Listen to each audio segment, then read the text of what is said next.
नमस्कार दोस्तों, स्वागत है आप सबका हमारे YouTube चैनल पर। तो वीडियो शुरू करने से पहले चैनल को सब्सक्राइब जरूर कर लीजिए।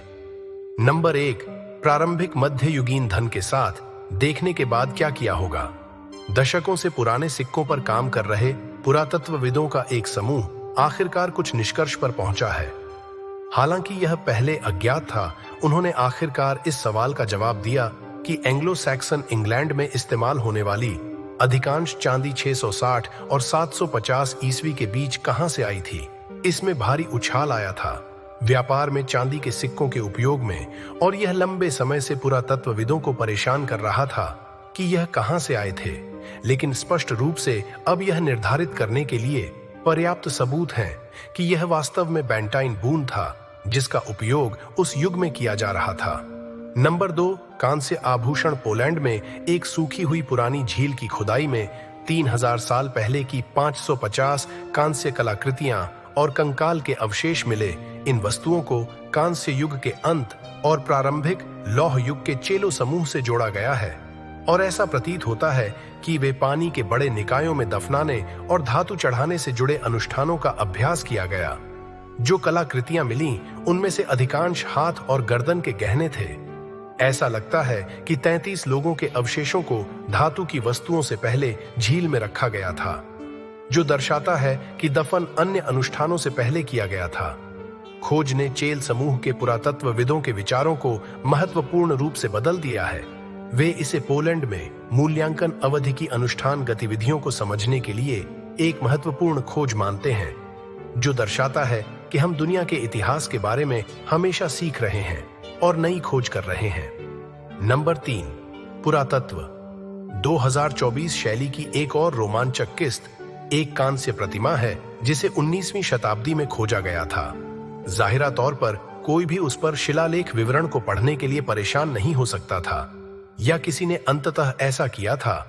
यह एक कांस्य स्फिंक्स प्रतिमा है।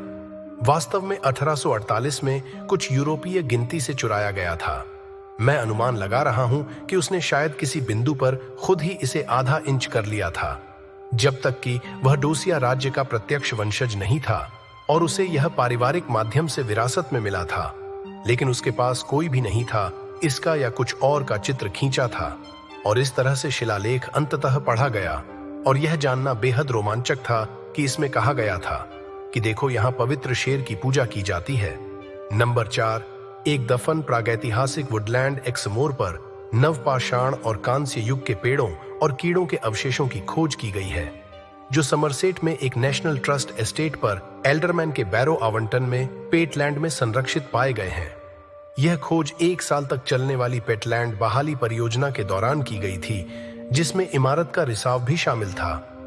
पानी के प्रवाह को धीमा करने के लिए बांध बनाएं, पानी की गुणवत्ता में सुधार करें, कार्बन उत्सर्जन को कम करें और पुरातत्व को संरक्षित करें। यह सब बहुत ही योग्य पर्यावरणीय सामग्री है।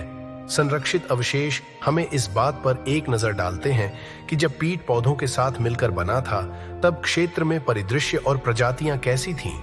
और आज गीले वुडलैंड क्षेत्रों के समान कीड़ों के नमूनों को पीट के 1-2 मीटर गहरे अनुक्रम बनाने के लिए अंतराल पर लिया गया, जिसका फिर एक विशेषज्ञ प्रयोगशाला में विश्लेषण किया गया। और निष्कर्षों में एक बीटल के टुकड़े थे जो नम परिस्थितियों में रहते हैं, और गोबर बीटल के अवशेष, रोव बीटल, मॉस स्माइट्स और जल सफाई करने वाले बीटल। वुडलैंड के फर्श 4500 से 3500 साल पहले के अवशेष हैं, जिनमें एल्डर और विलो जैसे पेड़ों के तने, शाखाएं और टहनियां शामिल हैं। साथ ही बर्च के बीज भी आसपास के विकास का संकेत देते हैं। अन्य अवशेष नवपाषाण युग की शुरुआत के हैं। सेज रश दिखाते हुए बिर्च और ओक और कई विशेषज्ञ इन सभी चीजों के बारे में बहुत उत्साहित हैं और कह रहे हैं कि क्षेत्र को अपने अतीत से जोड़ने में सक्षम होने से उन्हें पूरे क्षेत्र के लिए भविष्य के लैंडस्केप प्रबंधन पर काम करने में मदद मिलती है। नंबर 5, पेरू में 4750 स्टोन प्लाजा है। उत्तरी पेरुवियन एंडीज के काजम मारा बेसिन में एक मेगालिथिक प्लाजा। यह लगभग 2850 ईसा पूर्व का है, जो अंतिम प्रारंभिक काल के दौरान था और हाल ही में खोजा गया है। इसे स्पष्ट रूप से बड़े खड़े पत्थरों के साथ बनाया गया था, जो एक ऐसी विधि है जिसे देखा नहीं गया था। एंडीज में पहले और क्षेत्र के अन्य गोलाकार प्लाजा से काफी अलग है। यह पता चलता है कि यह विशेष प्लाजा मिस्र के महान पिरामिडों से 100 साल पहले बनाया गया था और लगभग उसी समय स्टोनहेंज था और इसका उपयोग संभवतः एक सभा और औपचारिक स्थान के रूप में किया जाता था। क्षेत्र के कुछ शुरुआती निवासियों के लिए जो मुख्य रूप से शिकारी और संग्रहकर्ता थे और उन्होंने इतिहास में उस समय खेती करना और जानवरों को पालतू बनाना शुरू किया था। प्लाजा में लगभग 18 मीटर व्यास वाली 2 संकेंद्रित दीवारें थीं और अंतिम पूर्व सिरेमिक काल का समय था एंडीज में सामाजिक और आर्थिक परिवर्तन, जहां तटीय समुदाय अभी तक पूर्णकालिक किसान नहीं थे लेकिन मछली पकड़ने वाले समुदायों के साथ जटिल आदान प्रदान में लगे हुए थे। अंतर्देशीय समूहों ने कुछ फसलें उगाईं, लेकिन फिर भी वे शिकार पर निर्भर थे और समुद्री उत्पादों का व्यापार भी करते थे और काक प्यूमा प्लाजा के निर्माता भी थे। उत्तरी हाईलैंड्स में मोबाइल शिकारी संग्रहकर्ता रहते हुए कृषि के साथ प्रयोग करना शुरू हो गया होगा और ऐसा लगता है कि यह वास्तुकला एक ऐसे समाज का प्रतिबिंब है जो सामाजिक प्रगति में कुछ बड़े बदलावों के बीच में था।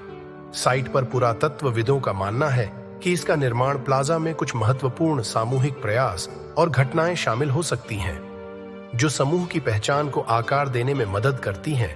वास्तुकला में यह बदलाव छोटे समूह आधारित विश्वासों से अधिक सामूहिक और क्षेत्रीय प्रथाओं की ओर बढ़ते हुए व्यापक सामाजिक परिवर्तनों को दर्शाता है, जैसा कि दक्षिण में कहीं और गोखले टेप जैसी साइटों पर देखा गया विकास है। तो बस इतना ही दोस्तों। अगर आपको हमारा वीडियो पसंद आया हो तो कृपया लाइक और सब्सक्राइब जरूर करें और कमेंट में हमें बताएं कि वीडियो कैसी लगी। मिलते हैं हमारे अगले वीडियो में। धन्यवाद।